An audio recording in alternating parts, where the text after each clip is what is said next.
You're listening to Sit Down with Stand-Ups. I'm Aryan Azizian, and this week we have a very special guest. You may have seen him on the very popular internet sketch comedy group called Dead Kevin, and his sketch group has also been featured on Tosh.0. He's a great stand-up comedian. I'm with Ahmed Bharoocha today. Hello. How's it going, Ahmed? Good, how are you? Thanks Pretty for good. having me. No problem. Thanks for coming.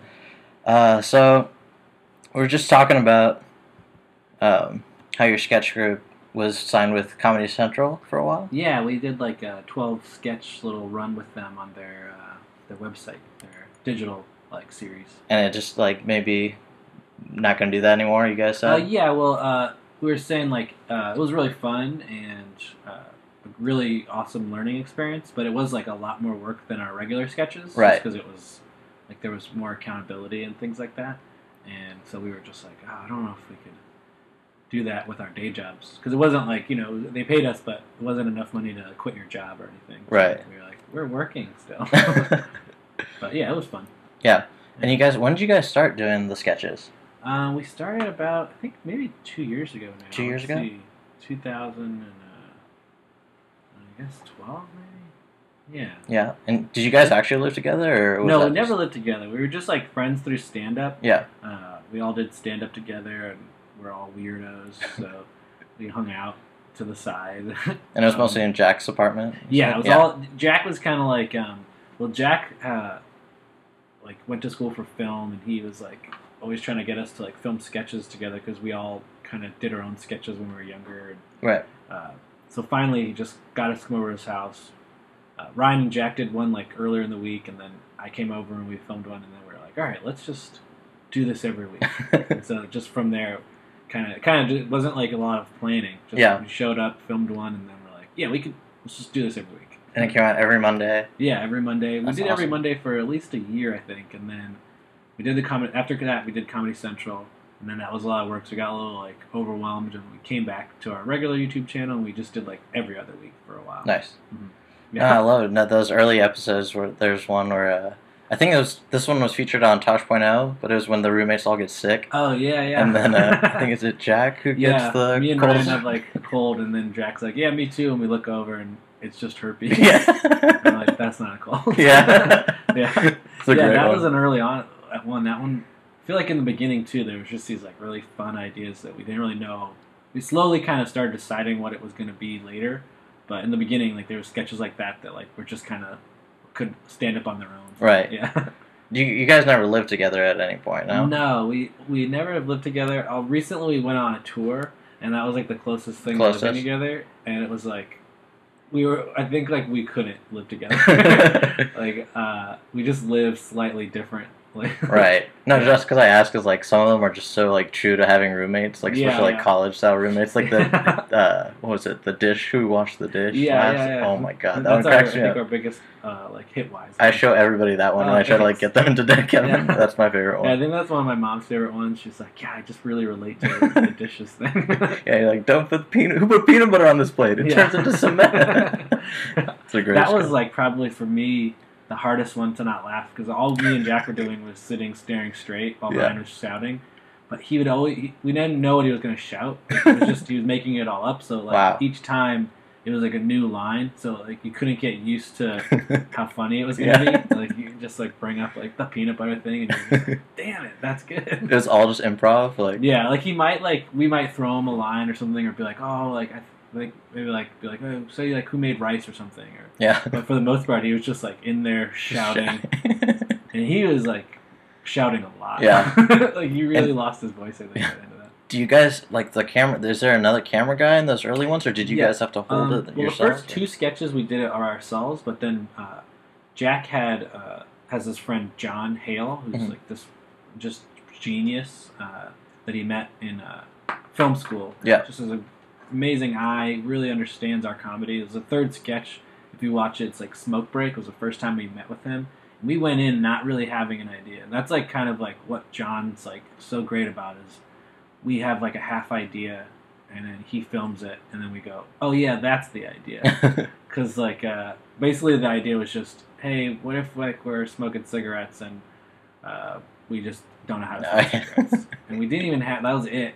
And then John filmed it, and just kind of like his like what he was capturing. You're like, oh yeah, that is it. Like he films it so well that you don't have to do a lot. Right. You can just do the dumb, simple thing, and he'll like move the camera in the right way to add a joke to it. That's awesome. Yeah. Yeah. And then sometimes when John couldn't film, then my sister would start helping, and so she actually probably has filmed like almost half of them. Like towards the end, because like because he also like does that for a living, so Right. he would get busy and he wouldn't be able to do it.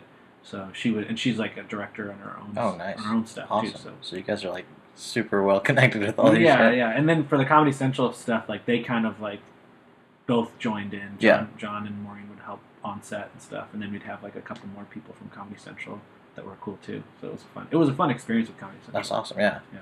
And you guys will write or like just talk out like an idea, and then yeah, for the most part, for the Comedy Central ones, they're all written out. But pretty much every other sketch we've ever done has been maybe like a seedling of an idea that we show up, and like the Dirty Dishes one was just like, all right, you come home and it's your turn to do the dishes, and you're just like, what the fuck? Yeah. And we're just scared of you. Yeah. And then so that like, but then a lot of times it's just that, and then we just kind of work it out. We film it maybe twice, look at it, watch it, and go, oh, it needs something else, or oh no, that's enough. Let's just keep doing that. Right. Yeah. That's awesome. And when you guys started, was it just like let's just make it once a week and be consistent? And Yeah. were you guys worried about like how it looked or anything like that, or was it just we definitely cared how it looked, but we would sacrifice that a little bit. Unfortunately, to like John too, like because he's so talented. A lot of times we're such idiots that he has to like work at like last minute, kind of like right. Like we forget that like we should tell him the idea sometimes. Like he's just, but he's so easygoing. He's just kind of like, oh yeah, man, whatever. Do that, yeah. Yeah, and like so you'll realize you didn't even tell him the idea for the sketch like until like it's like, wait, what is this sketch about? So it's hard for him to like set up lights and stuff. Right, yeah. Just like we don't know what it's about yet. No, I can tell like it gets like the production quality like gets like better and better like very early on too, like just like right away. That's another thing about him and Maureen is they kind of like they're able to work well with us because we're like their dumb little brothers. They're like trying to do something and they're like, okay, well just do this angle and we can light it from here and it'll look fine. Yeah, that's awesome. Yeah. No, I asked that because I've always been interested in like sketch comedy and stuff like that, and I was wondering like, would you like if you were to give advice, would you say be consistent and just bang out as many funny ideas as you can, and like worry about the technical aspect of it along the way? I think you should worry a little bit about everything. And yeah. Don't just pump out stuff, but if you can pump out stuff, that's pretty good because then you're at least like constantly there, so people are like, oh yeah, these guys. But I would say that yeah, kind of just think about it all. Like video quality does matter, like to a certain extent. Like right. You don't have to make it like the best looking thing you ever seen, but if it's kind of lit well and looks decent, it makes the viewing more pleasurable. Right, exactly. Yeah. That's awesome. And you're also a great stand-up. Oh, I saw you a few weeks ago at the Meltdown. Oh yeah, thanks for coming. That was like such a fun show. That was a great show. Byron Bowers was there, and Beth Selling was there. Yeah, I got to like they let me like ask like people that I thought were like amazing to be on the show. That's awesome. Yeah. Like nervous to ask like two people like that to be like on like when you're like doing a longer set, you don't want to ask people that are better than you. But I was like just wanted to make people on the show that I thought were so good. How long have you been doing stand-up for? I've been doing it for 10 years now. 10 years? 10 years. Wow. 10 years last month was my 10th month or anniversary. Cool. And when did you start? I started in college. I was like an engineer major, and I had already wanted to do stand-up like my whole life. Yeah. When I was a little kid, I loved watching like Bill Cosby and Comedy Central and Dr. Katz and all that Dr. like, Katz, stand-up stuff when you're a kid, like the premium blends and things like that. But so I never really had the guts. I've always been kind of a shy person, even though I like acting and things like that. I just don't really. I'm still shy for some reason, and so just in college I started working at a comedy club as a busboy and a dishwasher. Oh, cool! That's kind of what I did. I was a door really? guy. Yeah. Yeah. That's like the best way to kind of build up some courage because you see people bomb, and you see them come back, right? And you're like, oh, they're allowed to come back. Yeah. And I always kind of thought like. If you go up and you do bad, they're going to like say, you can never come back. Yeah. But there'd be people there every week that would consistently be doing bad, and I thought they were funny, but the crowd wasn't that great sometimes, or Right. the crowd would be laughing at someone who I didn't think was funny. So it was this like great way to just like see that there is no rules to it, and it's just like, oh, sometimes you're funny, sometimes you're not, sometimes they get you, sometimes they don't. Yeah. So that was good. I did that. I worked there for a year before I finally got the guts to go up and do it. And Nice. once I did it, it was like, it went decent, and so it was enough for me to just go, yeah, okay, I could keep doing this. That's awesome. Yeah. And your set that I saw was like amazing. Like, Oh, really? how often do you do like an hour? Not that often. That's why it was really cool. Never in LA. You never get to do an hour inside of LA because there's just so many talented, good comedians, and just not enough need for you to do an hour. Right. At my level. So only like, I don't know, I feel like a few times a year I get to do like a full hour. Sometimes I'll do like 45-minute sets, but there is just a difference. I think that night I ended up doing like 70 minutes, which was cool. I think that might be the longest I've ever done. Really? Yeah, usually I do like an hour. I do the hour. Yeah. Like, okay, I did it. I'm done. Great. Is that enough time yet? No, I told my friend because like I was just blown away, and I said like, if you break up his set into like 5-minute chunks, this guy has like 6 or 7 like TV spots. Like you could go do Conan and like Letterman like back to back. Let's tell someone. Yeah. Have you ever like tried to like get onto one of those shows before? Yeah. Well, I'm kind of like a bad business person, but yeah, I think I should make like a tape and send it out. I for a while I was trying to like go do like the process of like Letterman and stuff. Right. And that was like really exciting and cool, but kind of just didn't ever get all the way there. But yeah, you gotta like make a tape, and it's like hard to make a tape because you gotta like make the audience good, and then your jokes. Right. Be Exactly. Good. Yeah. I'm like kind of really not ever happy with the tape I make, so I never send it to anyone. Well, I think you're really great, Thank you. and just great jokes. Like, when did you like when you were starting out and you were trying to like find your voice? Did you kind of know what you wanted to do already? Like, was it like because you do mostly like observational, kind of like just your own thoughts? And... Yeah, I guess I always wanted to know what I was doing, but I never really did. Yeah, it just kind of, I tried to be like, what kind of comedian am I? But it usually ended up just being, think of a funny thing and say that funny thing. Yeah. And hope that it like starts all kind of fitting in the same realm. But I guess for me, I just try to be like kind of close to who I am just as a regular person, and hope that becomes like a style, right, or something. But yeah, I guess it's mostly observational. That's awesome. But I used to like try to do one-liners, and I liked writing them, but I never really could like make them fit with my other jokes, so I kind of stopped doing one-liners. Yeah. Yeah. And when you write, do you mostly write on stage, or do you like write it like do you sit down and write ideas? It's kind of evolved over the years. Like I used to like only write it out before I'd go up, and I'd write out the whole thing, and then you kind of slowly like get more confident to just go up on stage and start talking about an idea. But then that kind of, for me, has made me lazier to the writing part. So I kind of am in this weird zone where I'm trying to sit down and at least write down bulletin points or lines. But yeah, so sometimes the funniest stuff happens just when you're on stage because you're actually in that mode of speaking to a room full of people as opposed to just like writing something down on a piece of paper. And memorize. It's kind of like a mix of both. You kind of have to like be disciplined to sit down and think out things and edit yourself, but then have a little bit of like courage to just say an idea and hope that it leads somewhere funny. Yeah. And you said you studied engineering in college? Yeah, I started as an engineer, and I did that for maybe 3 years. 3 years? I thought you did some theater. I did. I switched to theater. Okay.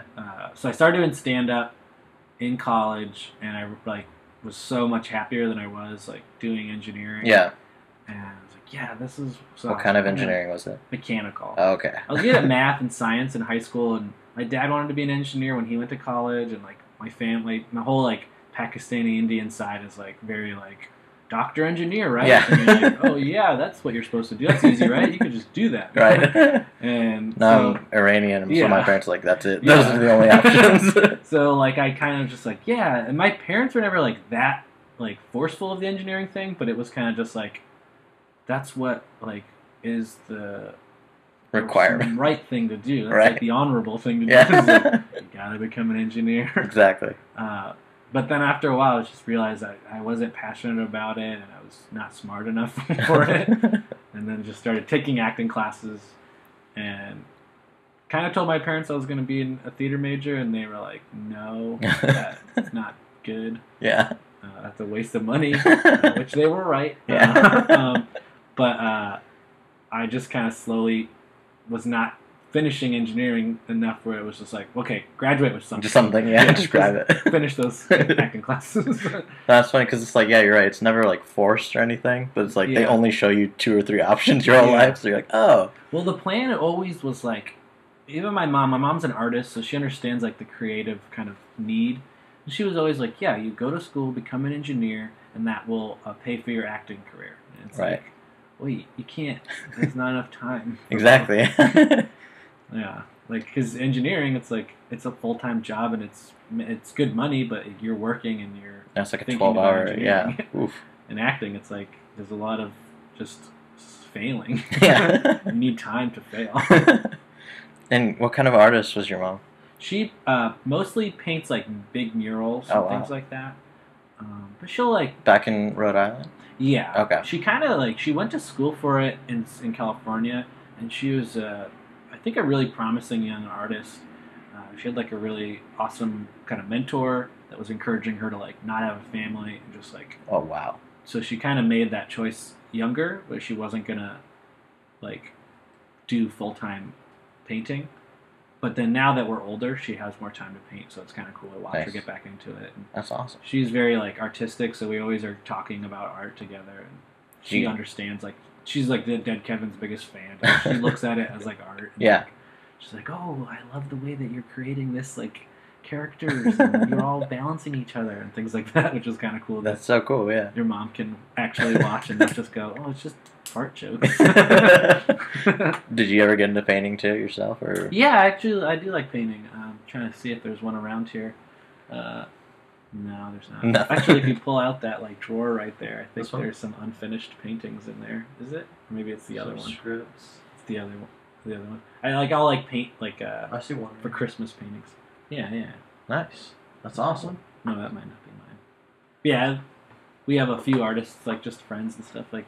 That's Taylor Boss, the comedian. He's a really amazing painter as well. Which one did he do? That he did that little like one on the wall that's like kind of an abstract. Oh yeah. And then that one in the kitchen. Oh, very cool. Yeah. Like art is just makes you in your family. Yeah. So you half of your family was really into art, and the other half was kind of pushing. Well, it's funny because there's no one in my dad's family that's an engineer, like in his. That's exactly what happened to me too. Yeah, they're like, you should be a doctor. Like, there's nobody that's a doctor in our family. Where'd you get that idea? Yeah, my dad works in restaurants. And his other brothers like hotels and. That's so funny. Restaurants and. My dad's in the food business too. Yeah. It's like be an engineer. It's like, how? How do you do that? That's so funny. And then they're so like persuasive, and they're like, oh yeah, maybe I should listen to him. Wait a minute, like he's totally making. They just have too much faith in you. Like I never had a good report card. Like, it's like you should be an engineer. It's like that doesn't add up. Yeah, I know, right?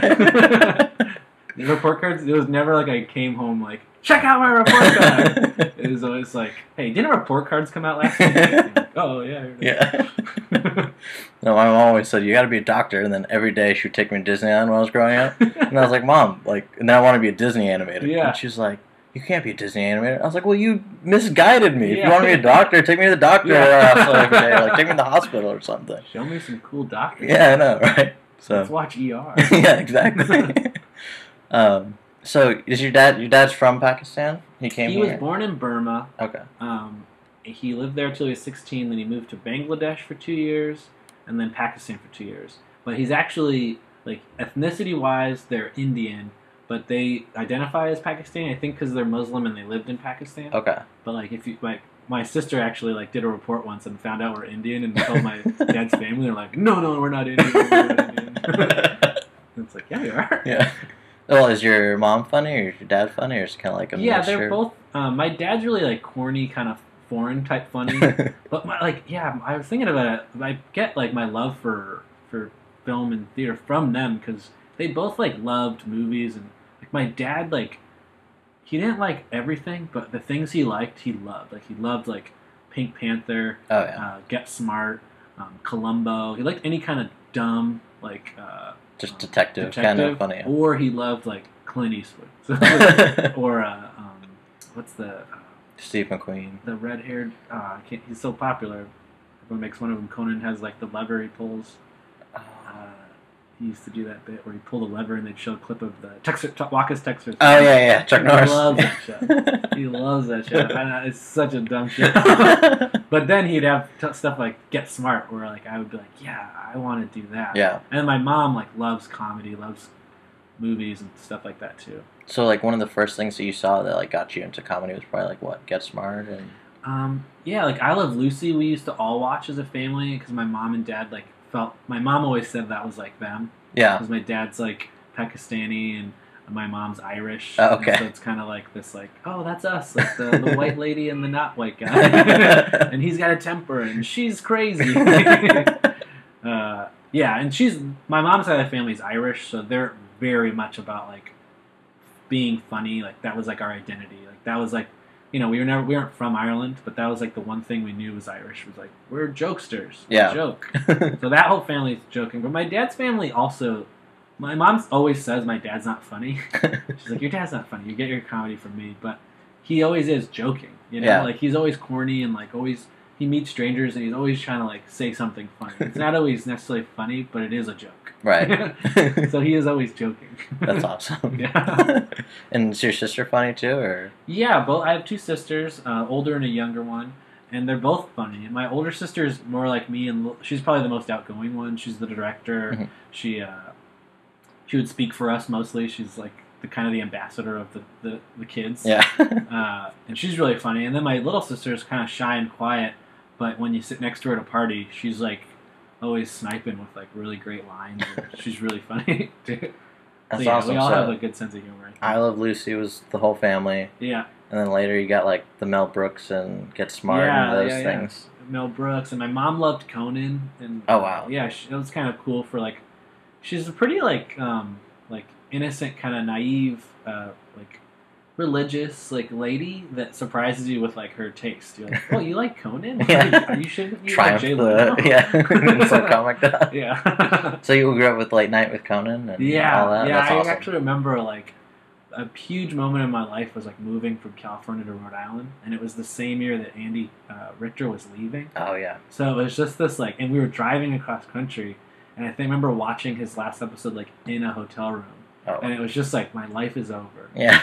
Andy's gone. My hometown, and Andy's gone. It's over. It doesn't get any better yet. And then you moved to, you said Santa Barbara? I grew up in Santa Barbara. Grew up in Santa Barbara. And then moved to Rhode Island. Moved to Rhode Island. Okay. And lived there for 10 years. Rhode Island's like pretty small. Like, was it a suburban town or was it like? Yeah, I moved to like actually like a small kind of town. Like, I'm trying to explain it. Like, there's nothing. There's nothing. There was like 2 restaurants that were like we'd never go to. Or were you like the class clown, like growing up? I did kind of. That was always like my goal. Like even though I was shy, I was like, all I want at the end of high school is to be on that yearbook as the class clown. And that was another thing. When I was moving halfway through, I had like built up enough friends in freshman and sophomore year in California. I was like, I think people know I'm funny. I think I can get that. And then like moved, and I was like, no, I'm nobody. But luckily, it was a small enough town where then people luckily thought I was funny and not just annoying. Yeah. Which I was also annoying. There's the class clown and the class comedian. So there's a difference. Like I like to think that I wasn't the stereotypical class clown. Like it wasn't like whoopee cushions and like, but I was like speaking out a lot when I wasn't supposed to be. Right. But it was just because I thought it was funny. And then when you went to college, you worked at the comedy club. Yeah, I was in college engineering, and my sister was like, "You should work at that." It said like Stitch's Comedy Cafe, and I didn't know it was a comedy club. I can't even remember. That sounds like every comedy club like in the U.S. I honestly thought it was you were a waiter and you were funny. For some reason, I don't know why. I was like, Comedy Cafe. Okay, so everyone's funny there. So I applied, and it was funny. I applied to be a dishwasher, and I was telling the guy who was the cook of the restaurant, he was interviewing me, and I was so stupid to be like, I told him I'm funny and I love comedy, and he's like, yeah, okay, Kat, well, just wash the dishes. I'm like, oh, okay, and then I realized, like, oh, there's guys that come in and do the comedy, and the waiters are just the waiters. So I was really stupid. Well, did you end up doing like open mic there at that club? Did you start there? It was funny. I waited like a year. I never told anyone that I wanted to be a comedian except for that chef. The first interview? Yeah, the guy that was just like, whatever, kid.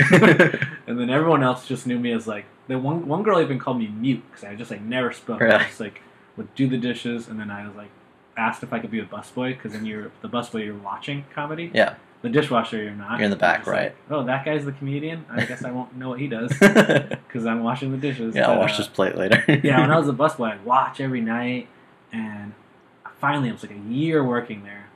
I was like, I bet you they know me enough where they'll let me do the open mic. And I'm like, can I do the open mic? And they're just like, yeah, it's an open mic. Anyone can do it. Like, you don't have to work here.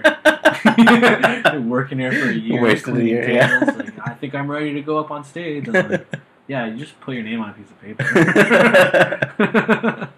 And how did it go? Your first set was it was good. I invited a lot of like family and friends because I was scared. Yeah, and that's usually like a very supportive room. So I think I got last. I don't know if it was all because it was funny, but there's one joke I still tell. To invite friends and family. Yeah, yeah. Like if you fail in front of them, then yeah, you hear that all the time. I was so afraid that if I wasn't funny, no one let me do it, and I invite everyone I knew. What was the one joke that you said? Yeah, the one joke I still tell. I think I told it in the hour. Did I do like a joke where I like caught a bird? Oh yeah, yeah, that's such a great joke. Yeah, it's like basically I was talking about how like kids always chase birds. Right. It's like such an annoying thing. Why do we do it? And then what we would do if we caught one. And then the whole joke is just me hitting myself with the microphone, making like a bird sound. Yeah. I always thought that. Yeah. What would you do if you actually got that bird? Like it's just gonna go terrible. Yeah. Like I would never want to touch a bird, but I do want to chase it. Well, you actually have like a lot of like kind of like animal jokes. Yeah, I love animals. It's kind of like Gary Larson-ish kind of. Like I love the fish jokes. Oh, like, thanks. Are you vegetarian too? Is I'm that not why you brought it up? I have tried to be vegetarian sometimes, and I can eat vegetarian. Like I don't have to eat meat all the time, but I do like miss it when I'm a vegetarian. So I feel guilty about it. Right. But like I'm like it's there. Other people are eating it. I'll eat it. Yeah, you're just raised on it, and I love. My family is also a family of like chefs. Like my dad's family, especially like Indian food. Yeah. My grandmother, Burmese food, like those two like things. My grandmother was such a great cook, and it was like really the only thing she did that was like to show her like affection was food. So I have this like, and everything she made had meat in it, you know. So it is this like just connection to culinary. Oh, someone's knocking. Oh, you can get it. Should I get it? Yeah, of course.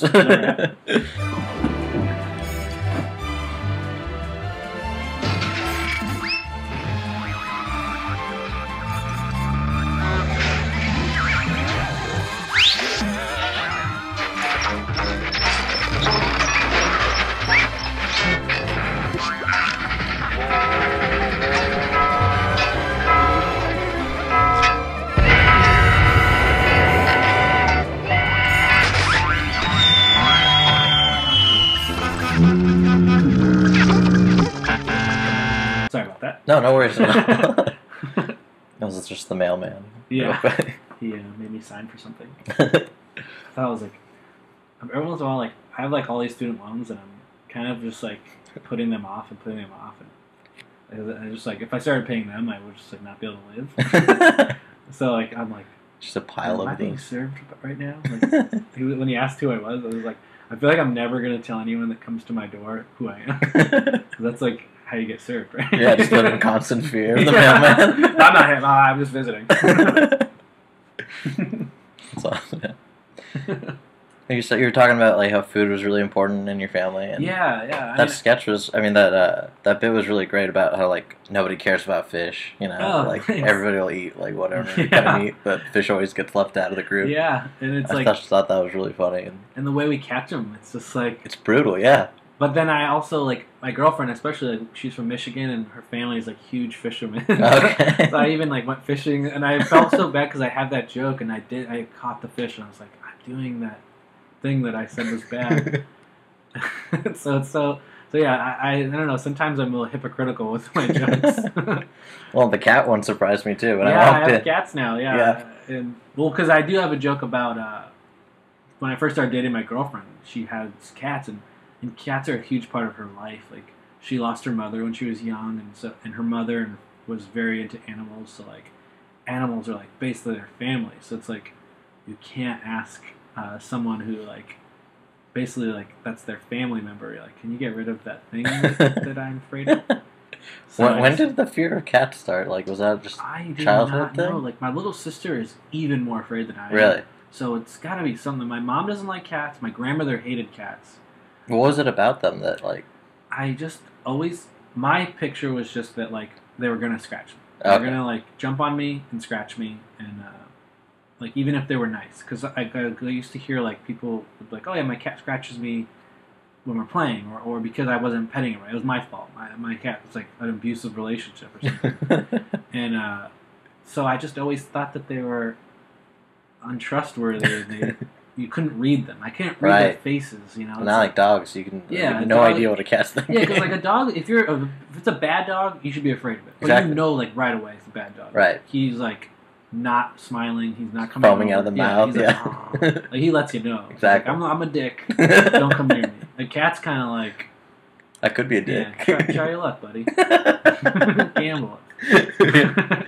Just walking around, Yeah. like owning the place. But now it's so weird. Like I still have a fear of cats, like other cats, but with my cats, and like I think I'm actually now, if like me and my girlfriend broke up, or I would probably have cats till the day I die. Now. Oh wow. Yeah, there's something about like this, if it's a cat, you know, it is like this like relationship you have with this like living being, and when they're like this Bowie, the one that's walking around, like she like is like such like a loving creature. It's weird. Yeah. Now it's like I need to, when I get home, I need to lay down on the couch because that's where she'll come over and lay on me. So my cat just doesn't even like come near me unless Yeah. I'm trying to feed her. The other one's afraid of everything. Rosa, she was the one that broke my fear, which is a perfect cat because I was afraid of her, she was afraid of me, so we were like, cool. And she just goes outside, and Bo kind of stays around. Yeah, we let them out, but Bowie is kind of just like such like a needy kind of like. It's funny, like Rosa is my girlfriend and Bowie is me. It's so weird. Like Bowie just needs to be around you. She needs attention. She wants you to like pet her and give her like positive reinforcement. And Rosa's my girlfriend. It's just like, yeah, I'm fine. Just I'll be outside. And her name's actually Rosa Parks. Rosa right? Parks. Yeah. Yeah. How'd Yeah, you name her that? Oh, my girlfriend. She had her before I met her. Okay. I think she just likes naming her cats like after like just like Prominent cool, powerful historical figures, people. yeah. Like where it's kind of like I don't know. It gives them this like pre like coolness. Like our Bowie is David Bowie, not as cool as Rosa Parks, but David Bowie and Rosa Parks. Yeah. And her other cat was it was like Rosa's sister that died when I met her. Was like Ella, I think Ella Fitzgerald. Okay. She just like likes like prominent black women. I guess. You gotta throw in like little cat puns too, like David Meowie or like something like that. That's awesome. So right now you've been working in LA as a comic for. Yeah, moved here 3 years ago. Been doing stand up here. So mostly you did 7 years in Rhode Island back. Yeah, 7 years in Rhode Island, but 3 of them were spent mostly in Boston. Okay, wow, Like, yeah. I think I did comedy in Rhode Island for like 3 years. Would drive down to New York a lot those 3 years, and I never would go to Boston. Boston was so close, and I just thought New York City. That's like where you become a comedian. Would you play like the Cellar and like? No, I wish. I actually worked at the Cellar as a waiter. Oh, really? Yeah, Cool. I moved on up from Stitches Comedy That's Cafe awesome. to a waiter at this comedy. You see everybody there, like Louie and Jim Yeah, Norton and it all those was guys. The best summer of my life. That's so it was cool. Just like getting paid to watch your idols. Yeah. And like, and also I never told them I wanted to do comedy too, because it was like I didn't want to be like the waiter trying to do stand up. Right. But yeah, I lived there, and I would do comedy in New York, but I would just do like bringer shows and just like shows that would never lead to anything. driving 3 hours, bringing like you have to bring like 5 friends. So you get 5 friends to come Yeah. with you to New York. Like, what's the big one there? It's like Buddha Lounge, or what is it? I used to do the Improv there, which is Okay. now the Broadway Comedy Club, and then Live at Gotham, or not Live at Gotham, just Gotham. The Improv is not there anymore, though, right? No, it got turned into the Broadway Comedy Broadway Club. Comedy, Same building, okay. same like walls. They didn't change anything except for the name. Yeah. But yeah, I used to drive down like 3 hours, do 5 minutes, and then there was one time where I drove down, and I didn't have enough friends, and I thought it would be okay because sometimes they would let me do it anyway. And there's not the people I knew were there, and they were like, "Where are your people?" And I was like, "Oh no, they didn't come, but usually they let me do it anyway." And they were like, "No, you can't." Dang. And that was kind of a realization. I was like, I wasted 6 hours of my life, 3 hours down, 3 hours up, to do 5 minutes that I could do anywhere. And then so I stopped going to New York for a while, and then I started going to Boston. And Boston was this amazing comedy town. The Comedy Studio's there. It's in Harvard Square. It's just like really kind of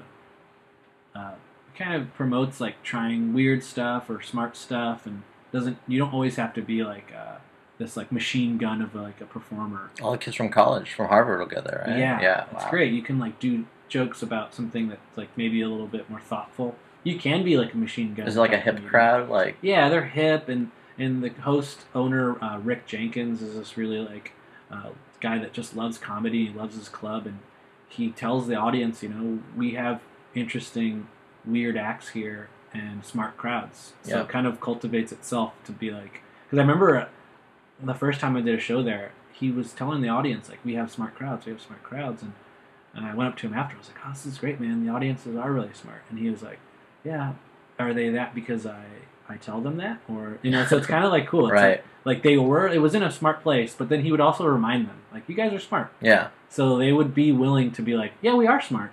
And so you'd say a joke that's like maybe more thoughtful and less like just like pounding them over the head with it, and they would laugh. And I was like, awesome. Not sure if it was because they were from Harvard or just because they were like, we're in Harvard, let's be smart. Yeah, so no hecklers or anything. Yeah, like rarely ever hecklers, and he always would like encourage you to like work on like a tight 5 minutes. Yeah. So it was kind of cool. It was like this person who was like pushing you towards us. He kind of like was a good mentor. He'd tell you like, he was like, know what you want. If you want to work the road and do the road. But if you want to get on TV or something, work on 5 minutes or something like that. 5 minute sets. And it was kind of hard to choose because you want to do both. You want to be like funny in the room. You want to be able to be funny for an hour. Right. But you also want people to let you be funny for an hour, which sometimes takes TV credit. Exactly, yeah. So you're doing like little 5 minute sets at these open mics, and did it turn into like 15 minutes and stuff? Yeah, in Boston and Rhode Island, you can do like longer sets. So it's kind of cool when you start not in LA or New York. And I didn't start here, so I don't know if I'm just not thinking you can do that. But when you start in a smaller city, you're able to do 15 minutes earlier. Like first year you're doing comedy, people are just letting you do 20 minutes. It's not good, but you're doing it. Yeah. You're stretching your legs. As opposed to like here where it's like you're doing 2 minutes sets, 3 minutes open mics. And if you're not funny in those 3 minutes, like don't try to get on the show that the person maybe like, oh, there's a comedian who books a show, I better be like the best 3 minutes of my life. Right. And even if you are funny, they're like, I don't care. Yeah, exactly. Yeah. As opposed to like Rhode Island where there wasn't a lot of young comedians. It was mostly older guys. So older guys would look at you and be like, oh, okay, you're a fun young kid. Yeah, come and do like 20 minutes. And so, yeah, there's a little bit stretch out your material a little bit more. Faith in like younger people. Right. That's awesome. Yeah, because I started in San Francisco and like great comedy city. Yeah, it's great, and you could try out like whatever you want, be weird, and like the audience is totally into it. But the first like coffee shop I played, the guy was like, "Oh yeah, you just go up, there's the mic, and just pick it up and do your set." And I was like, "Okay, cool." And I'm like, "It's like 3 minutes, right? 3.5 minutes?" Because I was used to like meltdown. And he's like, "Oh no, you have 10 minutes." Yeah, it's and I was like, "What?" Like I don't even know that many jokes. Like I can't even like copy that many jokes from other comedians. Like there's no way. That is the great thing about somewhere like New York or LA, or probably even sometimes San Francisco, where maybe it's a little bit more rational, where it's like, no, try 3 minutes. Yeah. Because when I first moved here, I hated that it was like, I hated that I couldn't get up for more than like 3 minutes or 5 minutes. Right. I was just like, how am I going to like do anything? But then it really did make me realize like there's too many people here. Why, if we all did 5 minutes, we'd never go home. Right, yeah, I'd go to like 4 in the morning. Yeah, so was kind of cool to move here and to be forced to be like, think about how to be funny briefly. Yeah. So when you came here, did you have to start again and get those definitely. 3-minute sets? Yeah, so I was about like 7 years in when I first moved here, and Did you start at like Comedy Store and? I really kind of started more in the alt scene, like with more of the open mics and like um, the bars and stuff like that. I actually didn't go to the Comedy Store till like a year in because it was very intimidating there. Like, Yeah. I was always shy, and when you're there, there's a lot of like kind of like meanness. Yeah. And now I like the Comedy Store, but there was a while where I was just like, I don't want to get my feelings hurt. Right. I just don't. I don't want to like put myself in a place where someone's gonna be like, "Hey, you suck," or like just like put you down. It feels like high school. Yeah, it's so weird. Like, I'm scared. So like I was like doing the like alt scene and stuff like that for a year because it's a little bit more supportive. Still anywhere you go is not totally supportive, but like it's a little bit less like punching you in the nuts, right? And like just giving you a swirly. But the Comedy Store is great, and it does have some really amazing comedians, and it's just like a place where people go. Like the alt scene is really fun, and I love it. And you're performing to like people who love comedy, and that's fun. And I don't ever want to stop doing that. But then it does make you forget what like the average person laughs at. Right. Because a lot of times when I first moved to LA, I'd be doing these open mics for like a whole year, and just making other comics laugh, which to me like is one of the best feelings, to make a room full of comics laugh, because they've laughed out their whole lives. They've heard every joke. Yeah. They've thought about comedy too much, so their average joke's not going to make them laugh. Right. You got to like come up with a better line or like more specific of a situation or something. So that's fun. But then sometimes you do that for a whole year, and then you go out on the road and you're dark or something, or you're talking about how much life sucks, or why are we here at a comedy show? Yeah. And the audience is like, what? We're not supposed to be liking this? And you're like, oh yeah, I forgot. I'm performing to people who hate this, but love this. And like, it's their curse, just a cross to bear. As opposed to like someone who's like, my life sucks, so I'm going to go to a show where they promise that you'll make you laugh. And I get up and go, oh, well, what's the point, right? So yeah, the Comedy Store is a great, finally, like, place to like go and perform for like the average person that's like a tourist or something. Right. That's like maybe not going to just like give you the love that you're hoping for, but will allow you to go, oh, that works in most places now. Right. That show will work in front of this person and that person.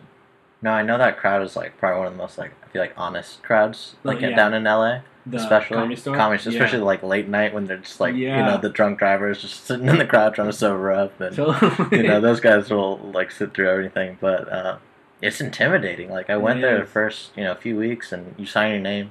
Out of like 60 comics, they picked 10. Yeah. It's like, why did I drive all the way out of here for? Yeah. It just you really feel the. And it's very like fraternal. Like there's Yeah. just a lot of like buddies and cliques already. You're like, dang, like. Yeah, because it's like the number one place that you think of when you first move to LA. You're like, Right. Comedy Store. Comedy Store, Laugh Factory, Improv, but like Comedy Store was the one where it's like has like those old stories where it's like that's where David Letterman and everyone fought to get paid, and where every great Andy Kaufman. I mean, they've all been to all the clubs, but for some reason that club, it's got 3 rooms, and it's like,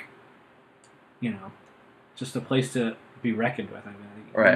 no matter who's running it or what's happening, it's great location, 3 rooms of comedy, and whoever's performing there, at least it's like 3 rooms of simultaneous comedy. Exactly. Yeah. Because I avoided it for a while because I was afraid, because it was like I didn't want to go into the locker room and get made fun of. Right. I didn't want to like. It's exactly how it feels. Get too. naked in the locker room. That's basically what it is. It's like getting naked in the locker room. Right. Where people are all like snapping each other's towels. And you're like, I don't want to get hit by that towel. Yeah. I know I'm supposed to not care, but I just don't like getting hit by towels.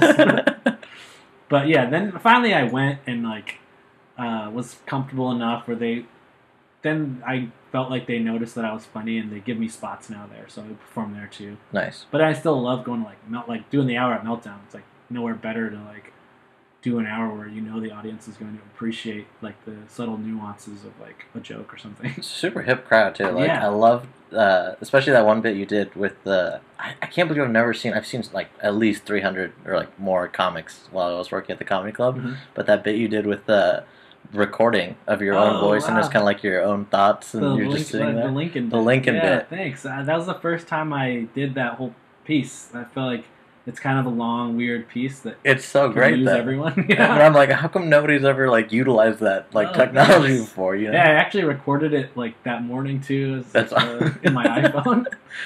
That's something like I feel like Kaufman would do. Like if he was Oh. still around, they had like iPhones and recordings. And Thanks. stuff. Yeah, that was. I don't always like let myself be that weird or take a weird risk or be as not just tell jokes into a microphone, but. I thought it was great, and then you were kind of saying like you're trying to fill the hour, but I thought it was like a perfect like. Yeah, you know what? That was like the best for me. The most fulfilling part of the hour was because doing that because I was the most scared about that. Yeah. Because there's probably like maybe 4 minutes where I'm just silently being on stage making like a little face or moving my hand. Right. And there's titters and laughs, but you're like, I've done the bit before, but I didn't have the recording. Mm-hmm. The recording was like I think what made it now is like it lets me to finish it because like, it used to just be like basically the joke for people listening is like I'm so enthralled with my cell phone now I can't think of like what you would do in your house like without it like all day or TV or like so I just kind of think back to like Abraham Lincoln like the president like most powerful man in the world at that time. What did he do? Right. Like when he would go home and just kind of sit and stare for like 4 minutes for most of it, and then at the end, like a voiceover comes in of his thoughts. Yeah. No, I thought that was brilliant. Like it's just perfect, and it really showcased like your acting ability and everything, and like you don't see that. I don't feel like that often. Yeah, that hour allowed me to try that out because I felt like if I lost everyone, it's only like 6 minutes. Right. You can come back from it. And I put it right in the middle. I was like, I'll gain their trust, lose all their trust, and then gain it back. But it was kind of like, that was like, to me, the most memorable part of it. Yeah. No, I appreciate it because like you do a lot of just kind of like,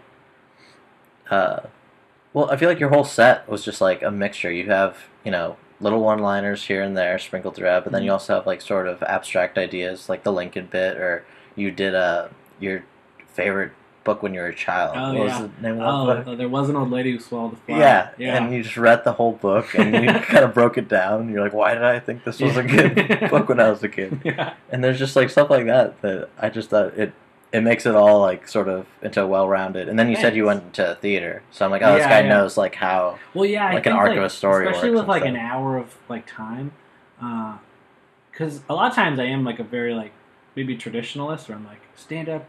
I just want to like be really simple and tell my jokes. I don't want to always have to like break the fourth wall or so like. But when you have an hour, it's kind of like nice to be able to like just tell some jokes, but then like give people a break from that. Do like a weird like little one-man show. Yeah. And then and jump around the stage a little bit, but then be quiet. Yeah. But I don't know. I saw like maybe like Stephen Wright.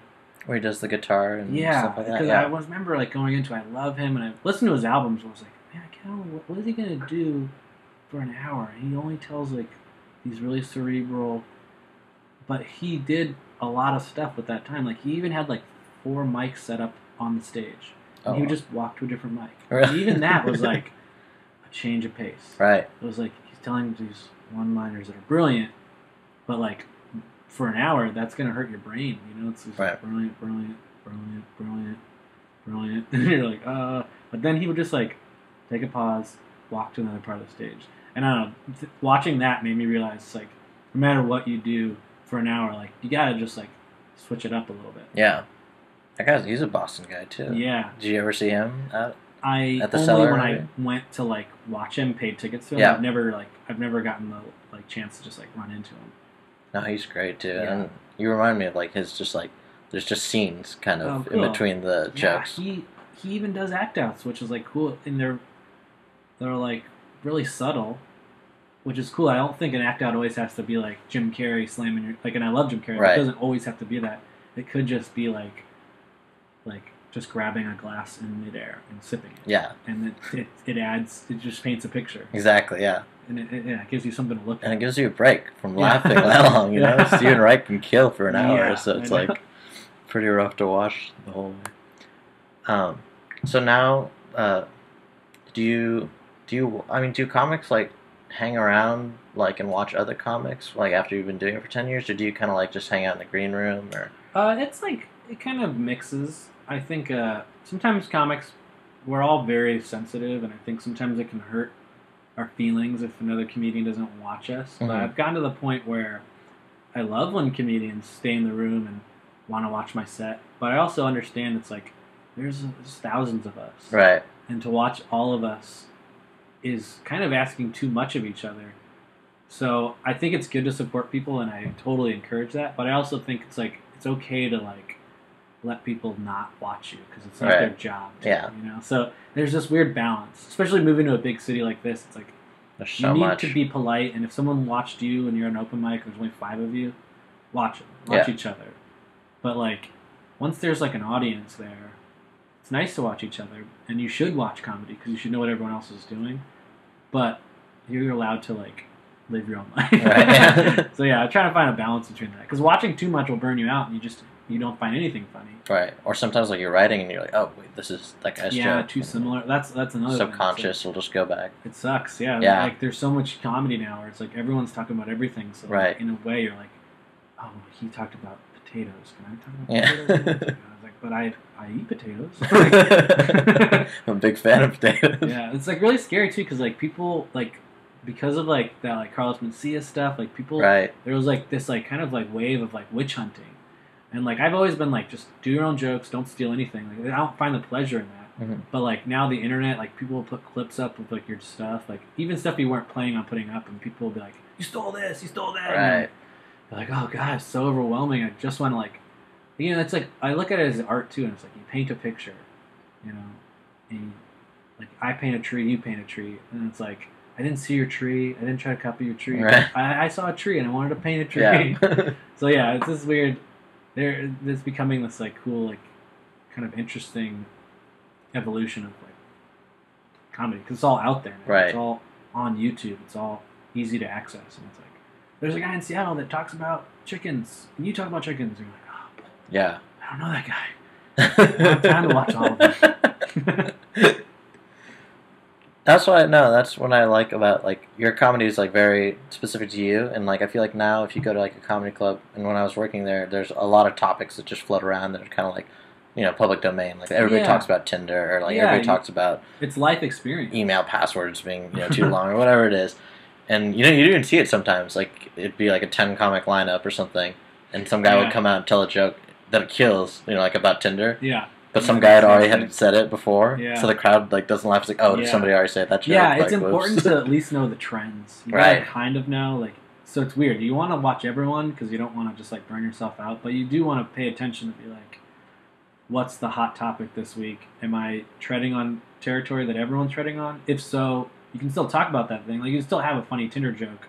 Just listen to what the Tinder jokes are. As long as it's your own perspective, yeah. Because you kind of have to, especially when you get like bigger. I feel like if you're like, Chris Rock or someone, like Chris Rock has to talk about what's happening. Right. He has to. And so do a lot of other comedians. So it's like if Tinder is what's happening, it is where our world is going. Everyone I know that's single is Tindering. Exactly. They're constantly on their phone Tindering. To not acknowledge that is also like kind of being like, well, you're not watching the world. Right. But you don't want to just be the 6th guy to be like, Tinder. It's hard, yeah. Yeah. Who are some of your like contemporary favorite that you like around? Oh, like up and coming guys. Yeah. Just well, Ryan and Jack like are really freaking awesome. Like I got to go on tour with them and. You guys were East Coast tour like last month in July? Yeah, we went to New England where we're all from. Nice. And we did like 5 shows and they were all really fun and like it was cool. We don't always get to see each other do stand up, and I really feel like they're both like just getting so funny. Like they already were funny, but like I haven't seen them in a while, and it was like fun to watch them like just kill. Yeah. And but so they're amazing. Richard Bain, that's in the sketches too. He's so funny. Ron Funches. I love Ron Funches. Yeah. Like gonna be like just one of the best of all times. He was in one of your Comedy Central ones. Yeah. We he did like our Comedy Central one, and I was so happy that he said yes. You know, Yeah. like you try to ask people that are busy and have so many things on their plates. Right. Like, will you do this thing for free? And they're like, yeah. And you're like, oh, That's so awesome. cool. Yeah. Yeah, he's so funny. And he actually, my sister just filmed a movie, and she cast him in it, and it's like a short, like 15-minute thing. Yeah. Or no, 12-minute movie. And he was so good in it. Like, it was different from the stuff I think he's normally done. Mhm. So it was kind of cool to see, like, he's just a really good actor and Yeah. got a great brain. Him and Matt Bronger were the stars, and Matt Bronger was Oh, great nice. too. Yeah, he's another really funny guy. I love watching, like, Hannibal Buress. Oh, kills I me feel every like, time. he's like the guy that comes to LA every once in a while, and you're like, oh god, I get to see this like guy that's like just in the zone right now. Right. He's like one of the best ever. I feel like he's like one of the best ever, and he's in his own zone. Or it's like this might be like his best time, properly. You know? Like, Yeah. It's like seeing like, you know, just like a great comedian like when they're still young. And, Right. like, Steve killing Martin, it. like yeah, during Steve Martin's like, time. when he like found the arrow. Yeah. Like when he put the arrow on the head, you're like, I saw the first time he did that. Or like Roy Scovel, Oh, yeah. Kyle Kinane. Those are like bigger, easier guys to say, but they're still like amazing to watch. Right. And who are some of your like favorites? Like when you said Bill Cosby was one of your. Bill Cosby, yeah, I think I've seen him 3 times, and it's just amazing that he can do so little for 3 hours. He still kills. It's still amazing. kills, like yeah. he doesn't even sip water. He'll just talk and straight. You can't tell like if it's written or if it's. I went and saw him for 3 hours, and I thought for first I was like, he's getting old and he's kind of rambly. Yeah. Kind of, you know, he's sitting in his sweatpants. And he's kind of going on all these tangents, and then at the 3 hours, he starts tying on the tangents. Yeah. You're like, that was planned. It just seemed like you were like just talking. He's a master. Yeah. It's crazy. So he is definitely one of the best. Chris Rock was probably like a huge, for me, was probably the guy I watched the most when I first started. I loved that he could like talk about the world, Right. and it was not preachy, Mhm. and it was funny and silly, and he would just like take a topic as like you know, starving children or war, and he would make it funny, and you wouldn't feel guilty about it, but it would also shed a little bit of light on it. Right. So I loved that you could do that. Richard Pryor, David Tell. Oh yeah. David Tell was like a guy that great writer. Mitch Hedberg was huge when I first Oh, yeah. started. That was like, he died like maybe Did you like, see him? I did get to see him. Oh, He that's came to my awesome. college. It was so awesome. And he was reading out of his notebook. Oh. And I remember, like, I just started doing comedy maybe like a year or two. Mhm. So I felt like I understood the struggle, you know? Yeah. I was like, I get it. And he Yeah. was reading out his notebook, and there was some, like, kind of like frat guys that probably listened to his album, and they were shouting out for him to do stuff from the album. Like, Oh, do the no. Slippery the Frog joke. Yeah. And he's like, do the joke you just ruined, or something. He's like, don't yell. He's like, you just yelled out the punchline. And it was like cool though, because he was like, he did some of his classics and he did some like great hits and stuff that was polished. Then he opened his notebook and just started reading his thoughts, and it was so cool to Damn. see someone that you looked up to just Working on trying material. out ideas. Yeah. Like reading a thought, not getting a laugh, and bailing on it, or reading a thought and it killed, and it was like, oh, you just read that. Yeah.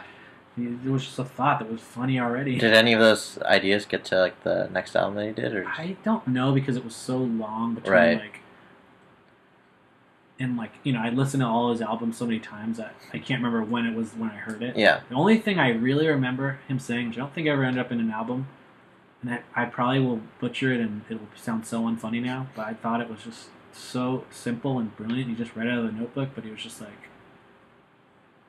pineapples look like little mini stunted palm trees, or something like just so simple, and Yeah. just like he just said it and then didn't say anything after, and you just slowly saw the audience kind of like all thinking about it, just laughing. And it was like, it's not even like brilliant, but Yeah. it was just like, sometimes he had these like, and I think Hannibal Buress is like that too, where they just say like a thought and it's so perfectly worded, or like, and it's just like, yeah, that's the kind of dumb thoughts that just come into your head as a Right. human, and it's great. Yeah, it's like something that everybody sort of like has thought about at Yeah. some point. Yeah. And you can't really recreate, you know, you can't really tell the joke over, because it's like, you know, like something like Hannibal too. Like Hannibal could just be like, I like potato chips. Yeah. And you're like, that's hilarious.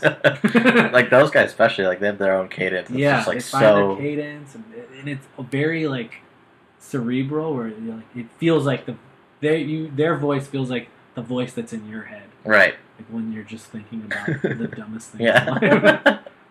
No, you mentioned you saw him with a notebook. I saw Sarah Silverman like a month ago, and she just came up on stage, and we thought it was going to be like, her doing like a polish routine, but she just came up with a notebook, and whatever didn't work, like she'd just go back to the notebook and just cross it out or write a little note next to it and just flip the page. And we're like, dang, this is so cool. So cool, yeah. It's awesome, yeah.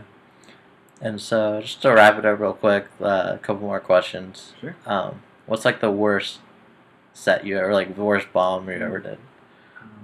It's hard. I feel like I block them out. And usually there's not like... I feel like the worst stuff is usually very uneventful. Like, I'd rather be bombing and have like a heckler that's like yelling at me, because then there's like something to break the silence. Like, the worst shows to me are the shows where it's like, it's just not going well. Like, everyone's watching. No one's being rude. They're watching you, paying attention. They're giving you their attention. And you're just not funny for them. That's very like on you though. Like, yeah, you gotta have the heckler to like. I would rather be like, well, that guy was yelling. Yeah.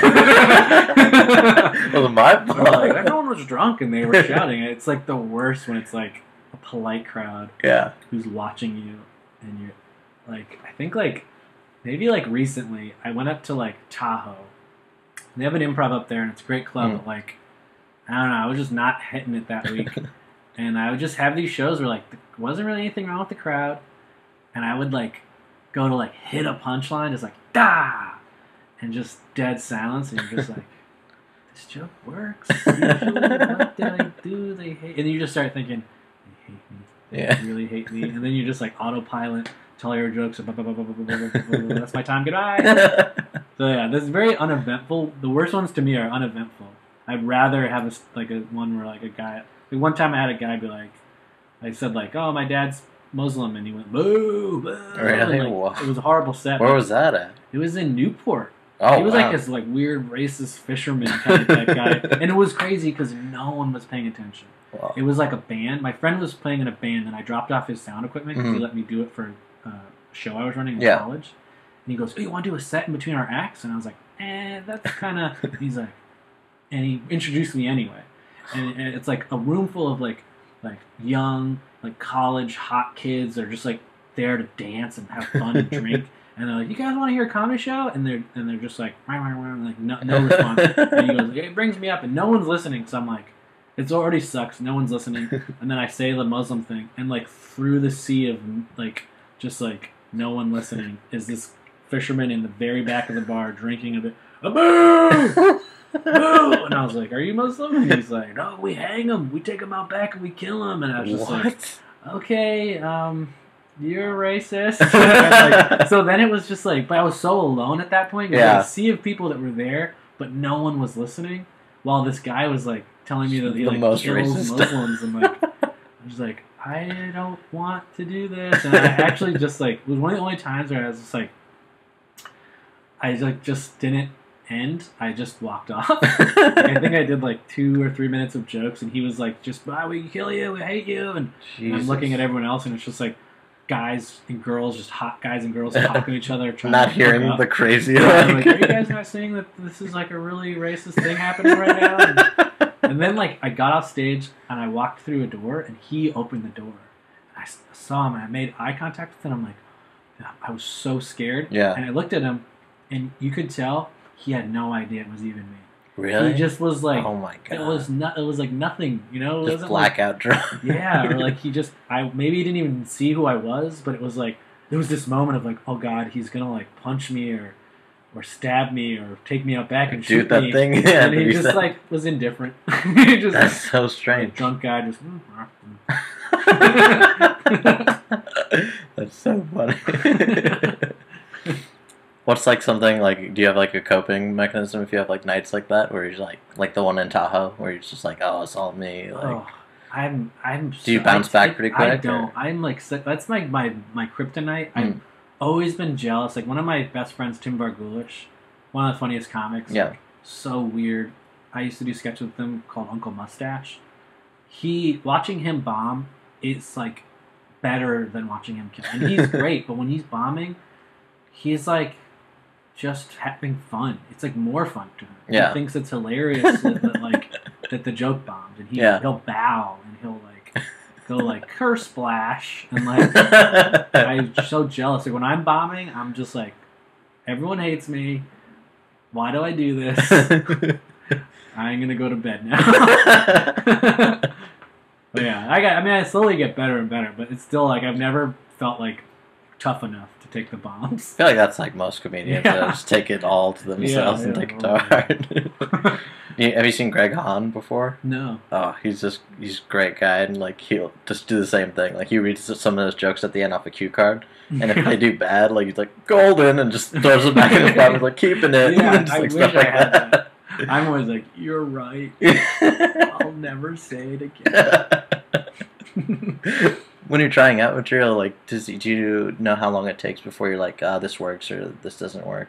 If something's like very funny to you and you take it up a couple times to workshop it, and it's not fully there yet. It depends on like where I'm at and like my confidence and like moods. Like sometimes I'll have a joke and it won't go well, but I'm like, I don't care. That joke's gonna be funny. Yeah. I'll tell it over and over again until I figure out the funny part. Right. And sometimes there'll be like times where I'm just like, you have like moments in your life where you're just like kind of not confident, and you're just like, you'll tell an idea once, it won't get a laugh, and you're like, it's dumb, it's stupid, I'm never doing it again. Yeah. So yeah, I kind of.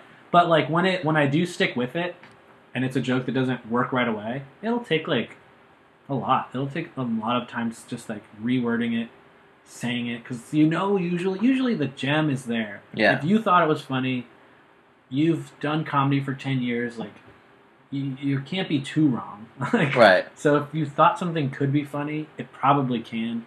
Just think of the right way to say it to other people. Like right now there's this joke I'm working on. I think I did it in the hour about ice cubes.